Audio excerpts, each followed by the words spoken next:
Hello అండి. మనం పానీపూరి బండి దగ్గర ఎలా ఉంటాయో సేమ్ అదే టేస్ట్‌తో ఇంట్లో పానీపూరి ఎలా ప్రిపేర్ చేసుకోవాలో చూద్దాం. ఫస్ట్ మనం మిక్సీ జార్ తీసుకోవాలి. మిక్సీ జార్‌లో కొన్ని పచ్చిమిర్చి వేసుకోవాలి. నెక్స్ట్ కొత్తిమీర అండ్ పుదీనా వేసుకోవాలి. ఈ పుదీనా ఇవన్నీ ఫ్రెష్‌గా తీసుకోవాలి. అలా అయితేనే పానీ కూడా ఫ్రెష్‌గా చాలా టేస్టీగా ఉంటుంది. తర్వాత దీంట్లోకి బ్లాక్ సాల్ట్ వేసుకోవాలి. కాస్త సాల్ట్ వేసుకోవాలి. ఇలా ఇవన్నీ వేసుకున్న తర్వాత మనం క్యాప్ పెట్టుకోవాలి. దీన్ని మనం గ్రైండ్ చేసుకోవాలి. దీంట్లో మనం ఎవరెస్ట్ పానీపూరి మసాలా యూజ్ చేస్తున్నాం. తర్వాత ఇలా పేస్ట్ లాగా వచ్చింది కదా. నెక్స్ట్ ఇంకో సైడ్ మనం పొటాటోస్ బాయిల్ చేసి పెట్టుకున్నాం, స్మాష్ చేసుకుంటున్నాం. అలాగే ఆనియన్స్ కూడా కట్ చేసి పెట్టుకున్నాం. వైట్ బటానీస్ కూడా కుక్కర్లో పెట్టుకున్నాం. తర్వాత ఈ పేస్ట్ని ఒక బౌల్లోకి తీసుకోవాలి. దీంట్లో చింతపండు రసాన్ని పోసుకోవాలి. ఆల్రెడీ మనం ముందే నానబెట్టుకొని పెట్టుకున్నాం చింతపండుని. ఇలా రసాన్ని పోసుకోవాలి. దీంట్లో కొంచెం వాటర్ కూడా యాడ్ చేసుకోవాలి. తర్వాత నెక్స్ట్ బ్లాక్ సాల్ట్ వేసుకోవాలి. కాస్త చిల్లీ పౌడర్, నెక్స్ట్ వచ్చేసి సాల్ట్ వేసుకోవాలి.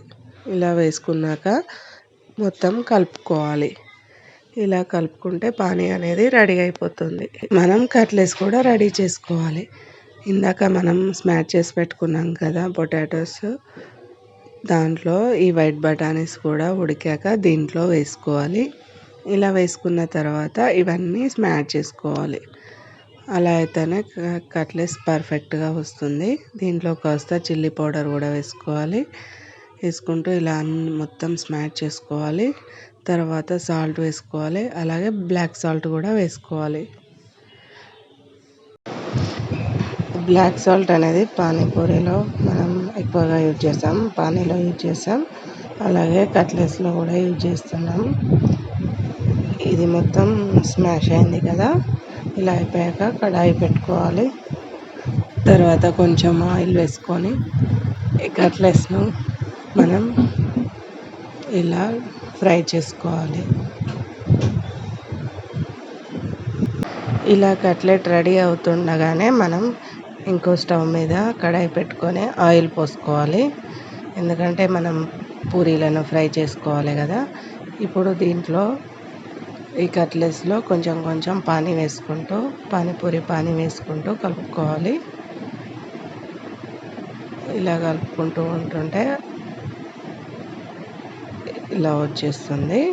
దీన్ని కాసేపు ఇలా కలుపుతూ ఉండాలి. తర్వాత గార్నిషింగ్ కొరకు క్యారెట్, కొత్తిమీర, నెక్స్ట్ వచ్చేసి ఆనియన్ కట్ చేసి పెట్టుకున్నాము. ఇవి కట్లెట్స్ అయిన తర్వాత దాని మీద గార్నిషింగ్ చేసుకోవాలి. ఇప్పుడు ఆయిల్ వేడెక్కాక ఈ పూరీలను మనం డీప్ ఫ్రై చేసుకోవాలి. ఇలా డీప్ ఫ్రై చేసుకోవాలి. మేమైతే బయట షాప్లో తీసుకున్నాము పూరీలను. ఇంట్లో కూడా తయారు చేసుకోవచ్చు. మైదా అండ్ రవ్వ సేమ్ క్వాంటిటీస్తో తీసుకొని అందులో కాస్త సాల్ట్ వేసుకొని కాసేపు నానబెట్టుకొని పూరీలాగా చేసుకోవాలి. లేకపోతే మేము బయట తీసుకొని కూడా షాప్లో తీసుకొని చేసుకోవచ్చు. ఇలా కట్లెట్స్ రెడీ అయిపోయింది. ఇలా గార్నిషింగ్ చేసుకున్నాం. అలాగే పూరీలు కూడా రెడీ అయిపోయాయి. ఇలా సర్వింగ్ ప్లేట్లోకి తీసుకుంటే అయిపోతుంది. అంతే, చకచక టకటక తినేయచ్చు. అంతే. ఈ వీడియో మీకు నచ్చినట్టయితే కామెంట్ చేయండి. అలాగే మీ ఇంట్లో కూడా ట్రై చేసి చూడండి. చాలా బాగుంటుంది. Thank you. Please like, share, comment and subscribe.